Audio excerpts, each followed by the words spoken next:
भन्छु भाइ बहिनीहरू पनि किसानकै छोराछोरी होला धेरै जसो, कोही कोही मात्र व्यापारीको छोराछोरी होला, तर धेरै जसो त किसानको छोराछोरी नै होला। घरमा बाबुआमाले खेती गर्नु भएको छ होला, मकै लगाउनु भएको छ होला, धान लगाउनु भएको छ होला, तरकारी खेती गर्नु भएको छ।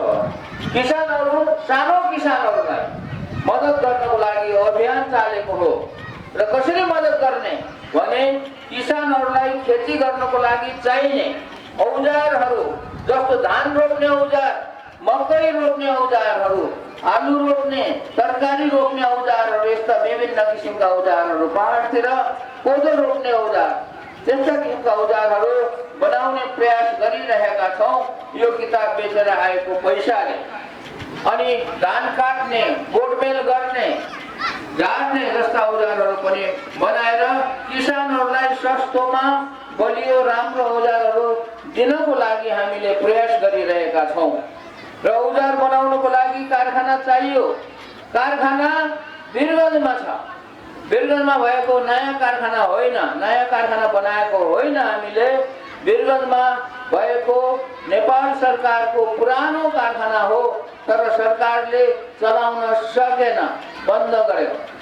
30 वर्षदेखि बन्द भएको कारखानालाई यो किताब बेचेर आएको पैसाले मर्मत गरेर नयाँ मसिनहरू किनेर अहिले हामीले त्यो कारखानामा औजारहरू बनाइरहेका छौँ। र अब छिट्टै भाइ बहिनीहरूको गाउँघरमा पनि त्यहाँ बनेका औजारहरू आउँछ र किसानहरूलाई धेरै गर्न नसके पनि अलिअलि सेवा चाहिँ हुन्छ। यसरी किताब बेचेर समाज सेवा गर्ने। यो के लेखेको छ त यो किताबमा भन्दाखेरि मेरो आत्मकथा हो, मेरो जीवनीको कथा हो। मैले जीवनमा बाल्यकालमा कसरी हामीले बितायौँ, बाल्यकालमा हामीले कसरी स्कुल गएर पढ्यौँ, कस्तो थियो हाम्रो स्कुलहरू भन्ने कुराहरू लेखेको छु। यो किन लेखेको हो भने हाम्रो पालाको स्कुल भाइ बहिनीहरूको पालाको स्कुल पढ्ने भन्दा धेरै फरक थियो। उति बेला धेरै दुःख थियो किनभने नेपालमा धेरै स्कुल थिएन। त्यसैले उति बेलाको कुराहरू लेखेको छु। म शिक्षक भएर काम गरेका कस्तो शिक्षक थिएँ, कसरी म पढाउँथेँ स्कुलमा भन्ने कुराहरू लेखेको छु। शिक्षक साथीहरूलाई पनि काम लाग्ला। अनि म अमेरिका पढ्न गएको, अमेरिका पढेर फर्केको, काम गरेको सबै कुराहरू लेखेको छु। समाजमा समाज सेवा गरेका कुराहरू, कस्तो कस्तो प्रविधिलाई प्रयोग गरेर समाज सेवा गरे भन्ने कुरा पनि यसमा लेखेको छु। अनि म सफल भएका कुराहरू पनि लेखेको छु, असफल भएका कुराहरू पनि लेखेको छु। यो किताब कसको लागि लेखेको हो?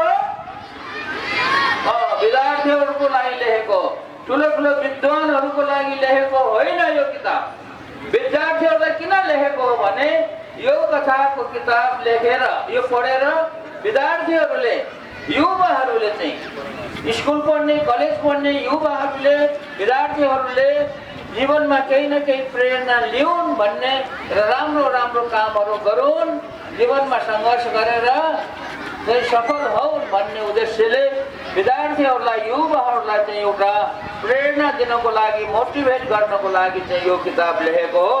त्यसैले विद्यार्थीहरूले यो किताबको नाम सम्झने, आज महावीर पुन भन्ने किताबको नाम सम्झने, मेरो अनुहार सम्झने र भोलि भविष्यमा भाइ बहिनीहरू चाहिँ, भोलि भविष्यमा भाइ बहिनीहरू चाहिँ के अरे कुनै नयाँ नयाँ कुराहरू गर्न चाह्यो भने मैले खोलेको जुन राष्ट्रिय आविष्कार केन्द्र छ, राष्ट्रिय आविष्कार केन्द्रमा पनि आएर नयाँ नयाँ यस्ता विद्यार्थीहरूको लागि नै खोलेको हो राष्ट्रिय आविष्कार केन्द्र।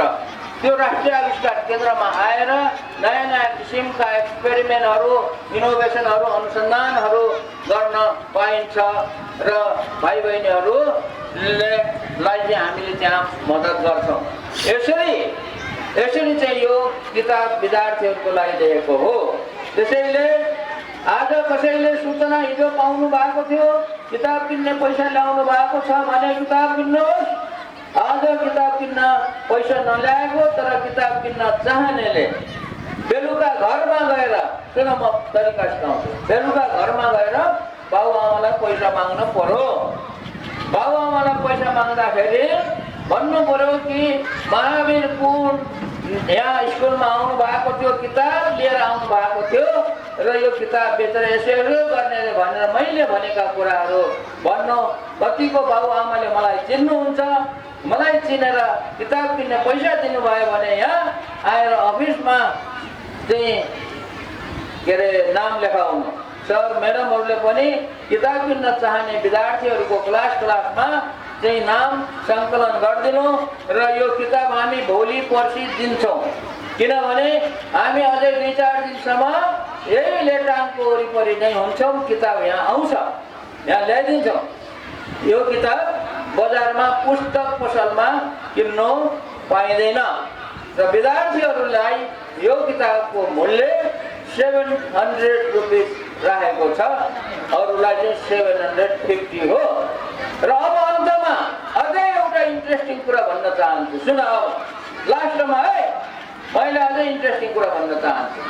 महावीर पुनलाई देख्यो, महावीर पुनको अलिअलि कुरा थाहा भयो, समाज सेवा गरेको कुराहरू थाहा भयो, तर कस्तो कस्तो समाज सेवा गरेको छ भन्ने किसिमको भिडियो हेर्न मन लाग्यो भने तिमीहरूले घरैमा बसेर भिडियो हेर्न पाउँछ र घरमा युट्युबबाट भिडियो हेर्न पाउँछ।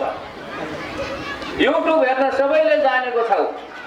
युट्युबमा गएर महावीर पुन भन्ने सर्च गरेर हेऱ्यो भने मैले गरेका अहिलेसम्म गरेका समाज सेवाका कामहरूका भिडियोहरू 100वटा भन्दा बढी भिडियोहरू छन् र त्यो भिडियो मैले बनाएको होइन, त्यो भिडियो पत्रकारहरूले बनाएर युट्युबमा राखेका छन्। त्यसैले त्यहाँ बसेर महावीर पुनले गरेका कामहरू हेर्न सकिन्छ। वीरगञ्जको कृषि औजार कारखाना कस्तो छ, कसरी चलेको छ भन्ने कुरा यही घरमा बसेर हेर्न सकिन्छ। राष्ट्रिय आविष्कार केन्द्र काठमाडौँमा छ, त्यो कस्तो छ, कसरी चलेको छ भन्ने यही युट्युबमा बसेर हेर्न सकिन्छ। र मैले फेरि दुर्गम गाउँहरूमा कस्तो गाउँहरूमा गएर काम गरेँ, कस्तो काम गरेँ भन्ने भिडियो चाहिँ युट्युबमा गएर घरमै बसेर हेर्न सकिन्छ। इच्छा हुने भाइ बहिनीहरूले त्यो भिडियो हेर्नुहोला। स्कुलमा विद्यालयमा सरहरूले पनि बेला बेलामा यस्ता कुनै कार्यक्रमहरू हुँदाखेरि मैले गरेका कामहरूको भिडियो विद्यार्थीहरूलाई देखाइदिनु होला। ल, धन्यवाद छ।